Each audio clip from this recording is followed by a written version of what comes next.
I thought this was really interesting, is where these riots are taking place. And so, lots of people have mapped them out.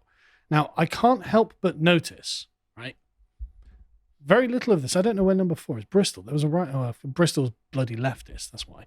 But very little of this is in conservative heartlands. These are the Labour heartlands. These are the traditional Labour voting areas of the country. In fact, a lot of these places are the deepest red you can imagine, and Liverpool, I think, is the primary example. On Saturday, I was watching all of these. All of the riots had stopped by about midnight, apart from Liverpool, that was still going, still burning down the places. And there were lots of Liverpudlians on Twitter being like, oh, I can't believe that all of my friends turned out to be racist. It's like, yeah, you thought they were socialists like you, and it turns out they're not. So Liverpool might not be as red as you think come the next election. I mean, apart from Belfast, aren't they all Labour seats? I'm not too sure about Aldershot. I think they're all Labour seats. I think they're all Labour seats. What's the thing on the south coast? It's not the Isle of Wight, or is it Portsmouth? It's Portsmouth. Right, okay. So I think they're all Labour seats. And so this should be a deep concern to the other members of the Labour Party.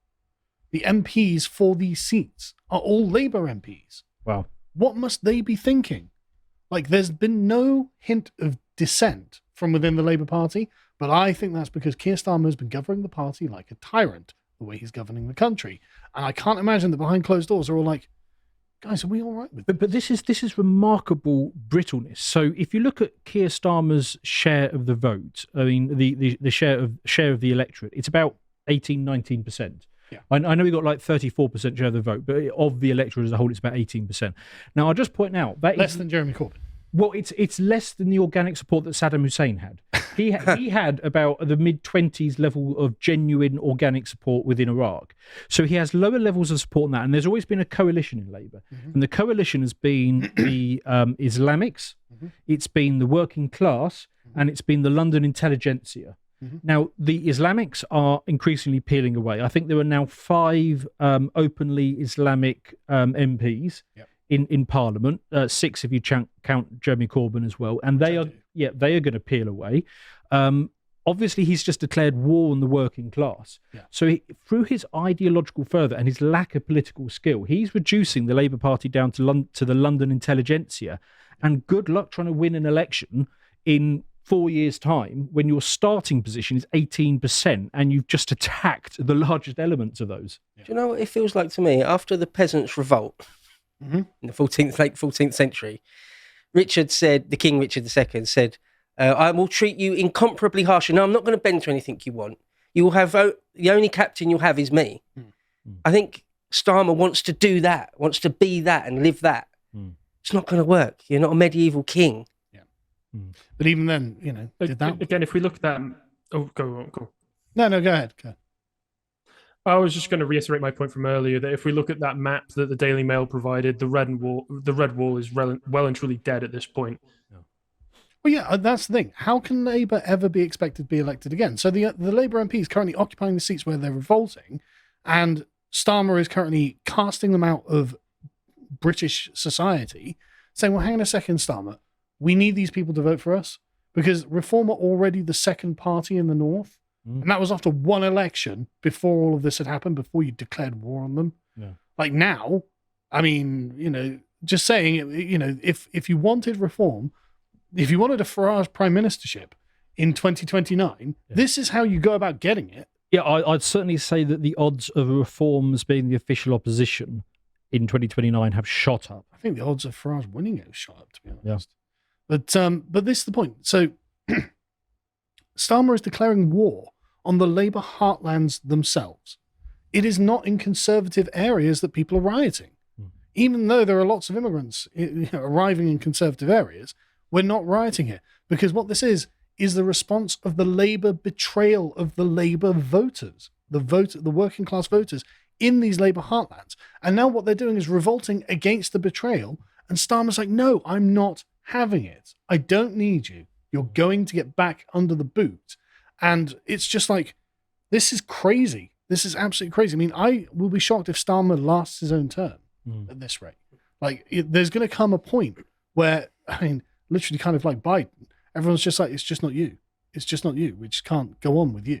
everyone hates you. You are just over at this point. And so, I mean, Starmer's not going to resign, and the party isn't going to lead an insurrection and physically remove him. But I think there'll come a point where it's just everyone's just like, we just don't see you as being in charge. What he's doing is he's following almost exactly the Macron playbook, which is to be a sort of a capital elitist, high status individual who basically just lords it over the country and issues diktats. And if we do follow the French playbook, and this does turn into a Gilets jaunes style multiple weekend issue, then we're going to get to the same situation the French are currently in. Yeah, and look at what it's done to Macron. He can technically be in charge, but he's not got the authority. No, his position is untenable now. He's stepping away, isn't he? Yeah. Yeah, I mean, the fact that he was going to go on holiday and obviously resentfully cancelled that. It's like, no, go on holiday. See what happens. That's what I think. One thing that indicates that thesis has legs is what happened after the Parnell Square stabbings, which, to refresh anyone's memory, last November, an Algerian man who'd been in Ireland for 20 years decided to stab 3 school children and a school worker. Yeah. After all of the similar riots by the Irish Patriots, their censorship efforts failed, the constitutional change efforts failed, and then Leo Varadkar stepped down. Now, the immigration issue hasn't been changed because they just had a change of leadership.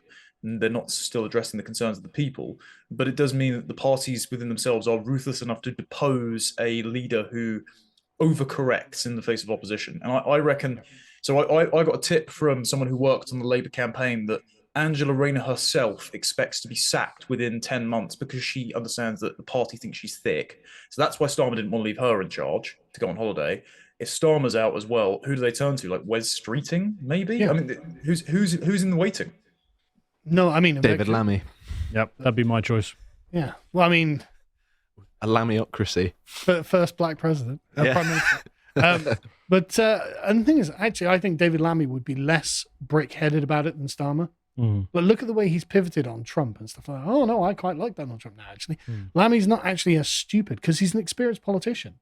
Like, whatever you think of him, Lammy's been a politician for 25 years, something like that. I know, I see a skeptical... No, Lammy has shown flexibility. We are comparing him against Keir Starmer. Yeah, right. I think he'll be on the back foot in terms of messaging. I think what you're right is that he won't be dumb enough to display the vitriol that Starmer has for his own public, because you could see it in the election debates. Anytime Sunak wrong-footed him, his eyes narrowed and he was properly angry. He's done the same with these press conferences. Lammy, I don't think, would do the same thing. No, I don't think Lammy is like Lammy as a potential step up now. My God.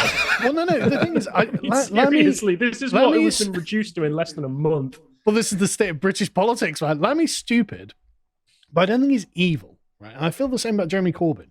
Like, I don't think Jeremy Corbyn is actually evil. He's just stupid. He's one of the most evil men I can think of. No. Possibly the distinction is it's the skill with people. So I think that could be highlighted. Starmer is a kind of soulless evil, right? So Starmer's whole career, his whole career as a lawyer, his high flying career, he did not argue in front of a single jury.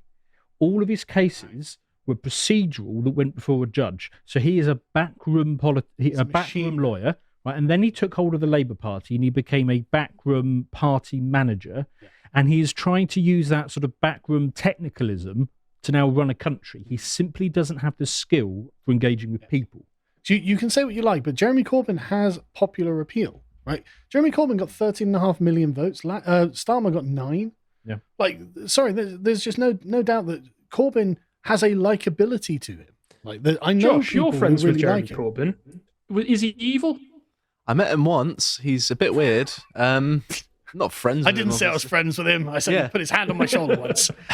But there's a kind of magic grandpa thing about Jeremy Corbyn. So there's a kind of humanness about Jeremy Corbyn, even though he's an insane communist, that Keir Starmer just doesn't have. He seems more organic, perhaps. Yeah, he seems more real. Like if you had a dinner with Jeremy Corbyn, like, you could at least have a conversation with him.